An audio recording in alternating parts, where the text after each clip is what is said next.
Hi, my name is Mark Austin. I'm the Executive Director at the Muskox Farm.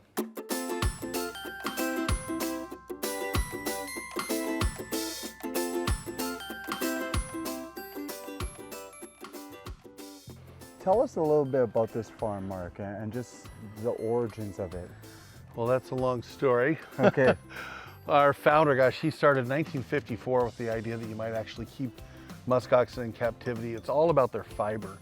And so for 10 years in 1954 to 64, he captured some animals in Canada and took them to Vermont and had a lot of promising results. So in 1964, kind of the roots of this project started with some animals from Nunivak Island, went to Fairbanks, from there to Unalakleet, and then back here. So we've been at it 60 years, all about domesticating muskox. It's about education today, the fiber, gentle, sustainable agriculture. Okay, so how many animals do you have here? So we have 76 animals spread across the property. We're expecting hopefully 4 or 5 calves this spring that will add to that. I think for me the most important thing is, the animals are amazing, there's no question about that, but it really is not what we do, it's how we do it. And my staff and everyone here who's approached these animals and respecting them and building a lifetime of trust, we comb them for their kivute, their underwool that sheds every spring. So by the time you're combing the kivute from an animal like this, you want to have a really good, solid relationship worked out, and it all comes down to respect and treating the animals with incredible dignity and humanity.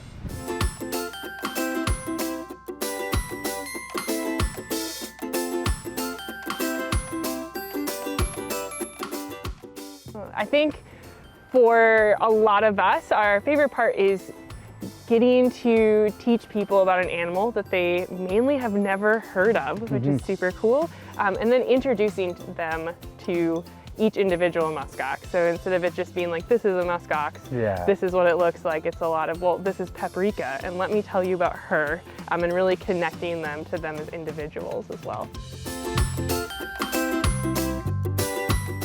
So this is Safety.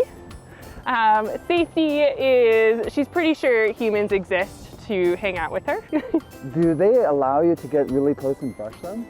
They do. We brush inside of our barn, and we do that because it's routine. So we want the interactions we have with them to be stress-free and always about keeping to the routine. So they practice all year, going through the barn, going into the weight scale, so that when combing season comes and they go in there, that they know the drill, they know what's going on. And it also allows them to grow up and be muskox and have muskox behaviors versus have them have to want to get things from us. They have each other for all of that. Okay, so riding them is out of the question. Unfortunately. Plus, I think they're too lazy for it anyway.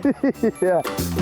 How are the muskox adapting to the warming climate that we're currently experiencing? Because it's moderately warm up here in Alaska. We are far south for muskox. You would not find them here in the wild. And so it's a top concern of ours is how are we going to deal as our climate keeps getting warmer here in Palmer.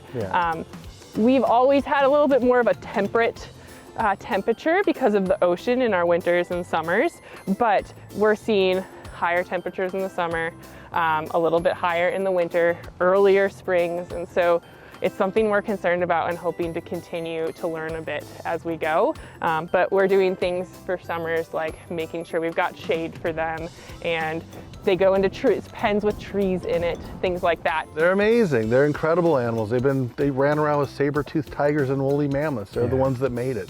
They're an incredible creature that's been around forever and ever, and just one of the toughest animals that's ever lived on the planet. Wow. To see what we're doing here, and again, how we do it, how animals can be treated in a large agricultural experience like this is really key. So come out and see the animals, come learn about them. They're incredible. They've been around forever, and they've got a lot to share with you.